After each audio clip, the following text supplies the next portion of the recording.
WWE NXT star volunteers to face Randy Orton at WrestleMania 41. Randy Orton's WWE WrestleMania 41 spot is now in jeopardy.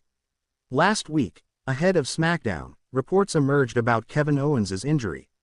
Later, after the 4th of April episode of SmackDown, Kevin Owens shared the tragic news of his serious neck injury, and how he is now required to go under the knife. However, with the prizefighter now out of his scheduled match against the Apex Predator, Orton's WrestleMania spot became questionable. This year, unlike last year's WrestleMania, where he faced Logan Paul and Kevin Owens, the Viper does not have a scheduled opponent. However, after Owens' announcement, as the Blue Brand's general manager, Nick Aldis, reacted to the news, fans saw Orton drop him with an RKO. With now just a few days left for WrestleMania 41 in Las Vegas, NXT star Miles Bourne has teased filling in Owens' shoes. Responding to a fan on X Twitter asking for a match between Bourne and Orton, he said, "Not scheduled to compete at NXT Stand and Deliver on Saturday, April 19th, Bourne is technically available to fill the spot. However, his lack of actual main roster experience makes it highly unlikely to see Miles Bourne vs. Randy Orton at Mania 41. Former WWE Tag Team Champion always wanted to face Randy Orton. During an appearance on the 5 Count radio show in Mankato, Minnesota, former Raw Tag Team Champion Otis claimed he had always wanted to face Randy Orton in a singles match.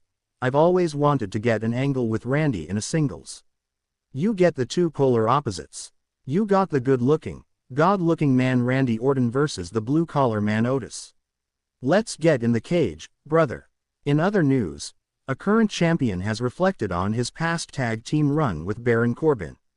More stories. Randy Orton was followed by a giant sperm at WrestleMania 33. Randy Orton entered WrestleMania 33 as the challenger to Bray Wyatt in the WWE Championship. As he made his way to the ring, a viper-like animal was cast on the ramp. But was it a viper? I always took comfort in knowing, you know who never got cool entrances? Randy Orton. He's as badass as it gets because he never needed them either. Except one year, we talked about this before, WrestleMania 33. The ramp had graphics on it and I watched his match from a suite where my family was so I could look down. His graphic was a viper, but it just looked like a sperm. He knew right away. He knew in the afternoon. "I'm being followed by a giant sperm," recalled Owens while speaking to Robbie Fox on My Mom's Basement. Not only did sperm follow Orton to the ring, but maggots and worms were cast on the ring during his match with Wyatt. Not only did sperm follow Orton to the ring, but maggots and worms were cast on the ring during his match with Wyatt. Elsewhere during the interview, Owens revealed past WrestleMania entrance pitches he made. You can find his full comments by clicking here. Unfortunately, Owens will not get the chance to wrestle Orton at WrestleMania 41 as he will miss the event with a neck injury. Fans can find Owens' comments on his injury here. New Randy Orton WWE WrestleMania 41 matches to replace Kevin Owens. If Kevin Owens is unavailable for WrestleMania, why not partner up Randy Orton with one of the veteran free agents that WWE has reportedly signed? With vignettes teasing what appears to be the return of Aleister Black headed to WWE, he could absolutely sub in for a feud with Orton. Also an option. Reports have suggested that Rusev is also returning to WWE, another prospect to feud with Randy. Given the shared history from a previous era in WWE, there could definitely be emotional ground to cover to make the story even more compelling. With Kevin Owens delivering the unfortunate news that he'll be sidelined due to an upcoming need to have neck surgery, Randy Orton suddenly finds himself without a WrestleMania 41 opponent. Unfortunately, on this week's episode of SmackDown General Manager Nick Aldis informed Orton that his match was off the card, leading to the Viper dropping Aldis with a thunderous RKO. It's not clear if Orton laid out Aldis to get a match or if he was simply frustrated. That said, if the former, fans are wondering who will step in to face Orton on the biggest stage of the year. Perhaps Aldis becomes the most obvious choice, but here are 3 possible, and compelling, replacement opponents WWE could line up for the Apex Predator at WrestleMania. If Nick Aldis is looking to make Orton pay for his RKO, he might not need to step into the ring himself. Instead, he could unleash a cold, calculated hitman in the form of the returning Aleister Black.